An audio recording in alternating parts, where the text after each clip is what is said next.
Today we're going in depth and we're taking a look at some of the top changes and improvements that are fun, that are exciting in 2K23, and what they've done better than last year. Let's take a look by kicking it off with Backstage Brawl. Backstage Brawl is largely the exact same, but a few more details are coming into play that I absolutely love. Being able to interact a little bit more with the cars is a huge bonus. It's been a few years since we've been able to do this, but from slamming your opponent's head onto the car, smashing it with the hood of the car, or just chucking them right through the window, it makes for a way better experience and more fun for Backstage. If you're having any problems figuring out how to throw them through the car window, but grab your opponent in a carry position, walk up to the window, press X on Xbox, or you can press square on PlayStation, and then the sequence will happen. Now you want to really finish off a feud, let's chuck them through the spotlight in the backstage area. You need to first throw your opponent through the railing to knock it off completely, and then simply Irish whip your opponent and they will fly off the edge of the stage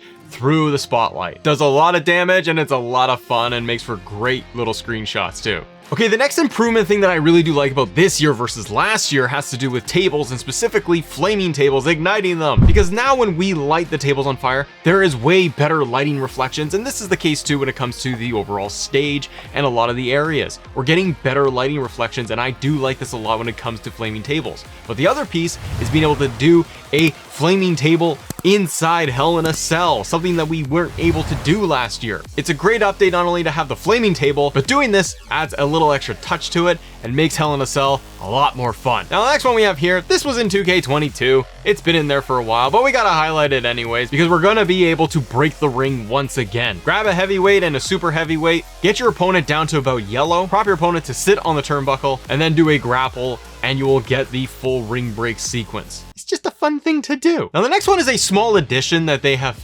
fixed, updated, I guess. But when you go ringside, there's always the ring announcer sitting there, and we've not been able to interact with the chairs. Now we can interact with both chairs that are at ringside. I really wish though that they would let us grab the ring bell. Remember that? That used to be fun and make the ding sound.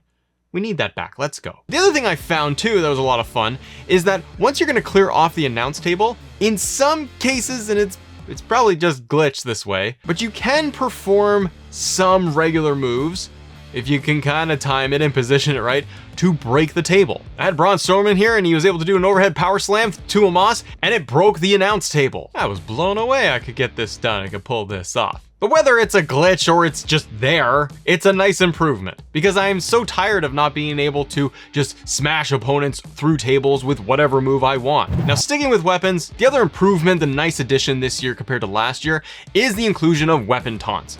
You can hit up on the D-pad and you can do a wake taunt while you're holding a weapon, which is cool. And you got a couple of different animations, so you're gonna set them up to get smashed by a steel chair. And switching over to My GM, a mode that I play quite a bit, and the improvements here, there are some, and they do definitely make it better than 2K22. GM mode in 22 was a little hollow and it was a little flat and it lacked a little bit of personality and detail and depth. But this year it has me coming back a little bit more every single day and I really like that. First off, I like the inclusion of WCW. I like having the additional managers that you can choose from for your general managers. Mid-card titles are in there for each respective brand. You cannot assign mid-card titles to anybody when you complete the draft. You have to go and set up the one-on-one match and then toggle it to be a title match, and that will be for your new mid-card title. The downside here, the one thing I will say is that I hope they patch this, but we cannot do triple threat fatal 4-way title matches. 2K, if you're listening, hit down on that little tab there for matches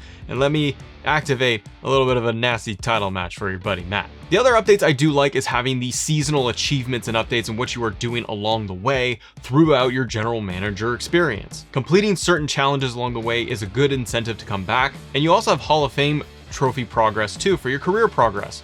And being able to hit large amounts of revenue for your whole lifetime and the amount of seasons you have done in general manager mode, I feel this is good because it has us coming back. And like I mentioned, the inclusion now of triple threat, fatal 4-way, and different match types included in general manager mode. These are definite wins over last year's game.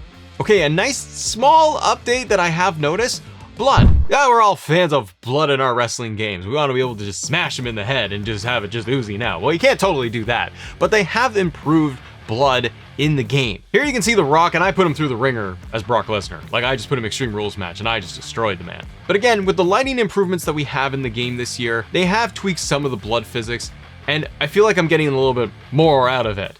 Yeah, sometimes you want it to be a little bit gruesome, but you can really open up your opponent and really start seeing more damage this year. So the blood has been improved a little bit, and to me that is a win. Then one of the big improvements in universe mode are going to be your rivalry actions, and this thing I do love, and I love to be able to customize everything. So what I did was I set up a rivalry with Undertaker and AJ Styles, and I put it at a high intensity. And not only with the rivalry actions can you just select different outcomes and different cutscenes, but you can hit free mode to be able to just do whatever you want and get the outcome that you want. And one of the cool actions you can do is under attack, and it's going to be the Undertaker's ambush. If you specifically use the Undertaker for this action, you will get the whole Undertaker attack sequence with the lighting, the commentary talking about the Undertaker as he comes into the ring, and it's a great sequence to add in universe mode to create really fun moments. Now, getting into the steel cage, not a lot is different here.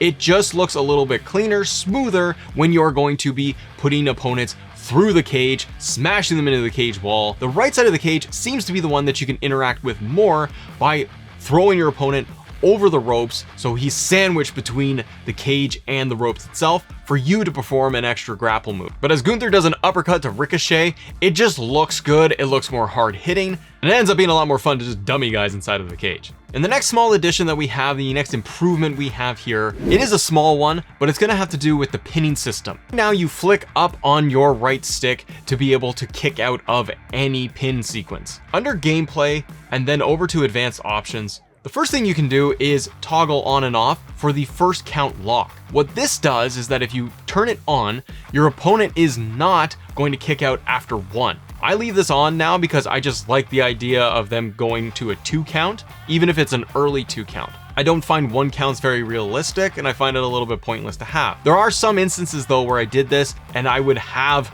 my character do a quick roll up or something. That caused a 1 count in those instances. The other adjustment that you can make that you couldn't last year is going to do with the actual pin mini game. With the timing, you can adjust these sliders however you want, and trust me, play with it a lot till you get to your comfort and based on the difficulty you have set for the game. But if you find that you're not having much luck with the entire motion and trying to get it in the right sequence in that spot where it's green so that you can kick out, what you can do is adjust the minigame sliders. What I did to give myself more breathing room as I play on Legend and more opportunities to kick out, to keep the action going, I've tried it where I have taken the normal pin indicator, the flag speed for it, I've turned it down. So it will not go very quick as it's going back and forth. When you have pressure pin indicators, the flag speed for that, for pin 1 and 2, from what I can gather, this is when your opponent is taking more damage and there's a decent chance that this could end the match. It's a pressure situation. I could be way wrong, but